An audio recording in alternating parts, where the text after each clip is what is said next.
ಪ್ರಧಾನಮಂತ್ರಿ ಫಸಲ್ ಬಿಮಾ ಯೋಜನೆಯ ಹೊಸ ಪಟ್ಟಿ ಬಿಡುಗಡೆ. ಇಂದಿನಿಂದ ರೈತರ ಬ್ಯಾಂಕ್ ಖಾತೆಗೆ ಹಣ ವರ್ಗಾವಣೆ ಆರಂಭ. ಇಲ್ಲಿದೆ ಇದರ ಇನ್ನಷ್ಟು ಕಂಪ್ಲೀಟ್ ಮಾಹಿತಿ.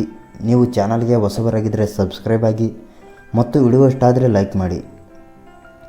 ರೈತರು ತಮ್ಮ ಬೆಳೆಯನ್ನು ವಿಮೆ ಮಾಡುವ ಮೂಲಕ ಸುರಕ್ಷಿತವಾಗಿಡಬಹುದು. ಈ ವಿಮೆಯು ಇತರ ವಿಮಾ ಯೋಜನೆಗಳಂತೆಯೇ ಇರುತ್ತದೆ.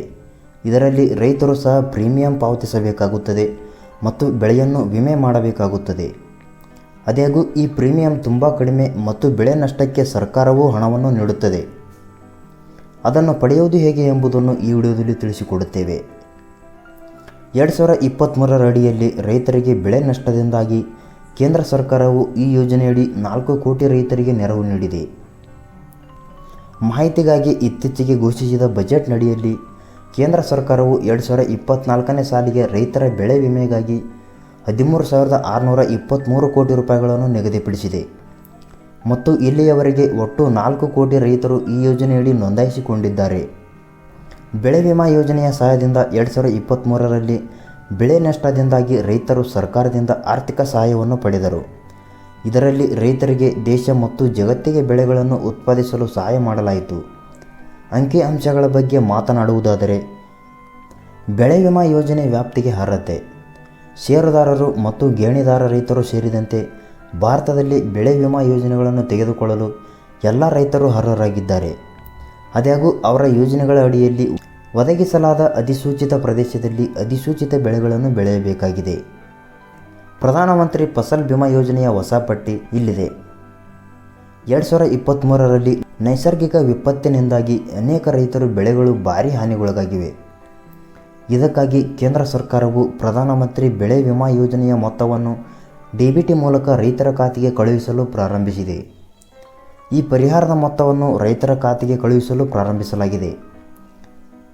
ನವೆಂಬರ್ 22, 2023ರಿಂದ ಈ ಯೋಜನೆಯಡಿ ರೈತರಿಗೆ ಈ ಮೊತ್ತವನ್ನು ಒದಗಿಸಲಾಗುತ್ತಿದೆ. ಆದರೆ ಇನ್ನೂ ಅನೇಕ ರೈತರು ಪ್ರಧಾನಮಂತ್ರಿ ಫಸಲ್ ಬಿಮಾ ಯೋಜನೆಯ ಮೊತ್ತವನ್ನು ತಮ್ಮ ಖಾತೆಯಲ್ಲಿ ಸ್ವೀಕರಿಸಿಲ್ಲ. ಈ ಕಾರಣದಿಂದಾಗಿ ಇತ್ತೀಚೆಗೆ ಕೇಂದ್ರ ಸರ್ಕಾರವು ಈ ಯೋಜನೆಯ ಪಟ್ಟಿಯನ್ನು ತನ್ನ ಅಧಿಕೃತ ವೆಬ್ಸೈಟ್ನಲ್ಲಿ ಲಭ್ಯವಾಗುವಂತೆ ಮಾಡಿದೆ. ಪ್ರಧಾನಮಂತ್ರಿ ಫಸಲ್ ಬಿಮಾ ಯೋಜನೆಯಡಿಯಲ್ಲಿ ನೋಂದಣಿ ಪ್ರಕ್ರಿಯೆಯನ್ನು ಪೂರ್ಣಗೊಳಿಸಿದ ಮತ್ತು ವಿಮಾ ಕಂಪನಿಗಳಿಗೆ ಬೆಳೆ ನಷ್ಟವನ್ನು ವರದಿ ಮಾಡಿದ ಎಲ್ಲ ರೈತರು ಅಧಿಕೃತ ವೆಬ್ಸೈಟ್ಗೆ ಭೇಟಿ ನೀಡುವ ಮೂಲಕ ತಮ್ಮ PMFBY ಹೊಸ ಯೋಜನೆಯ ಪಟ್ಟಿ ಬಿಡುಗಡೆ ಪರಿಶೀಲಿಸಬಹುದು. ಈ ವೆಬ್ಸೈಟ್ ಲಿಂಕ್ ಡಿಸ್ಕ್ರಿಪ್ಷನ್ನಲ್ಲಿದೆ, ಹೋಗಿ ಕ್ಲಿಕ್ ಮಾಡಿ. ಪ್ರಧಾನಮಂತ್ರಿ ಫಸಲ್ ಬಿಮಾ ಯೋಜನೆ ಅಡಿಯಲ್ಲಿ ಬೆಳೆ ಹಾನಿಗೊಳಗಾದ ಎಲ್ಲ ರೈತರಿಗೆ ಈ ಕೆಳಗಿನ ದರದಲ್ಲಿ ಪರಿಹಾರ ನೀಡಲಾಗುವುದು. ಸೂರ್ಯಕಾಂತಿ ಬೆಳೆ ಪ್ರತಿ ಹೆಕ್ಟರ್ಗೆ 44,100 ರೂಪಾಯಿ. ಸಾಸಿವೆ ಬೆಳೆ ಪ್ರತಿ ಹೆಕ್ಟರ್ಗೆ 45,500 ರೂಪಾಯಿ. ಬಾರ್ಲಿ ಬೆಳೆ ಪ್ರತಿ ಹೆಕ್ಟರ್ಗೆ 4,410 ರೂಪಾಯಿ.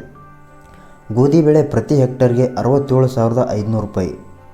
ಹತ್ತಿ ಬೆಳೆ ಪ್ರತಿ ಹೆಕ್ಟರ್ಗೆ 34,650 ರೂಪಾಯಿ. ಮಾರುಕಟ್ಟೆ ಬೆಳೆ ಪ್ರತಿ ಹೆಕ್ಟರ್ಗೆ 17,000 ರೂಪಾಯಿ. ಮೆಕ್ಕೆಜೋಳದ ಪ್ರತಿ ಹೆಕ್ಟರ್ಗೆ 17,850 ರೂಪಾಯಿ. ಭತ್ತದ ಬೆಳೆ ಪ್ರತಿ ಹೆಕ್ಟರ್ಗೆ 35,700 ರೂಪಾಯಿ. ನಿಮ್ಮ ಹೆಸರನ್ನು ಲಿಸ್ಟ್ನಲ್ಲಿ ಚೆಕ್ ಮಾಡಲು ಹೀಗೆ ಮಾಡಿ. ಮೊದಲನೆಯದಾಗಿ, ಪ್ರಧಾನಮಂತ್ರಿ ಬೆಳೆ ವಿಮಾ ಯೋಜನೆಯ ಫಲಾನುಭವಿಗಳ ಪಟ್ಟಿಯಲ್ಲಿ ಹೆಸರು ನೋಡಲು ಮೊದಲನೆಯದಾಗಿ ರೈತರು ಪ್ರಧಾನಮಂತ್ರಿ ಬೆಳೆ ವಿಮಾ ಯೋಜನೆಯ ಅಧಿಕೃತ ವೆಬ್ಸೈಟ್ಗೆ ಭೇಟಿ ನೀಡಬೇಕು. ಆವಾಗಲೇ ಹೇಳಿದ ಹಾಗೆ ಡಿಸ್ಕ್ರಿಪ್ಷನಲ್ಲಿ ಲಿಂಕ್ ಇದೆ, ಹೋಗಿ ಕ್ಲಿಕ್ ಮಾಡಿ. ಇದರ ನಂತರ ಮುಖಪುಟದಲ್ಲಿ ರೈತರು PMFBY ಹೊಸ ಪಟ್ಟಿ 2024 ಅರ್ಜಿ ಸ್ಥಿತಿಯ ಆಯ್ಕೆಯನ್ನು ಕಾಣುತ್ತದೆ. ಅದರ ಮೇಲೆ ಕ್ಲಿಕ್ ಮಾಡಬೇಕು. ಆ ಆಯ್ಕೆಯನ್ನು ಕ್ಲಿಕ್ ಮಾಡಿದ ನಂತರ ರೈತರು ರಸೀದಿ ಸಂಖ್ಯೆ ಮತ್ತು ಕ್ಯಾಪ್ಚಾ ಕೋಡನ್ನು ಭರ್ತಿ ಮಾಡಬೇಕು ಮತ್ತು ಚೆಕ್ ಯುವರ್ ಸ್ಟೇಟಸ್ ಎನ್ನುವ ಬಟನ್ ಕಾಣಿಸುತ್ತದೆ, ಅದರ ಮೇಲೆ ಕ್ಲಿಕ್ ಮಾಡಬೇಕು. ಈ ಬಟನ್ ಕ್ಲಿಕ್ ಮಾಡಿದ ನಂತರ ಬೆಳೆ ವಿಮೆ ಯೋಜನೆಯ ಫಲಾನುಭವಿಗಳ ಪಟ್ಟಿ ರೈತರ ಪರದೆಯ ಮೇಲೆ ಕಾಣುತ್ತದೆ, ನಿಮ್ಮ ಮೊಬೈಲ್ ಡಿಸ್ಪ್ಲೇಯಲ್ಲಿ ಕಾಣುತ್ತದೆ. ರೈತರು ಈ ಪಟ್ಟಿಯಲ್ಲಿ ತಮ್ಮ ಹೆಸರುಗಳನ್ನು ನೋಡಬಹುದು ಮತ್ತು ಅವರು ಬಯಸಿದರೆ ಅವರು PMFBY ಹೊಸ ಪಟ್ಟಿ 2024ರ ಪ್ರಿಂಟೌಟ್ ಕೂಡ ತೆಗೆದುಕೊಳ್ಳಬಹುದು. ಹೀಗಾಗಿ 2024ರ ಅಡಿಯಲ್ಲಿ ಬೆಳೆ ವಿಮಾ ಯೋಜನೆಯ ಮೊತ್ತವು ಖಾತೆಗೆ ಬರಲು ಕಾಯುತ್ತಿರುವ ಎಲ್ಲ ರೈತರು ಅಧಿಕೃತ ವೆಬ್ಸೈಟ್ಗೆ ಭೇಟಿ ನೀಡುವ ಮೂಲಕ PMFBY ಯೋಜನೆಯ 2024ರ ಪಟ್ಟಿ ಪರಿಶೀಲಿಸಬಹುದು ಮತ್ತು ಹೆಚ್ಚಿನ ಮಾಹಿತಿ ಪಡೆಯಬಹುದು. ಈ ಮಾಹಿತಿಯ ಬಗ್ಗೆ ನಿಮಗೆ ಏನೆನಿಸುತ್ತದೆ ಕಮೆಂಟ್ ಮಾಡಿ. ಮತ್ತು ವಿಡಿಯೋ ಇಷ್ಟ ಆದರೆ ಲೈಕ್ ಮಾಡಿ.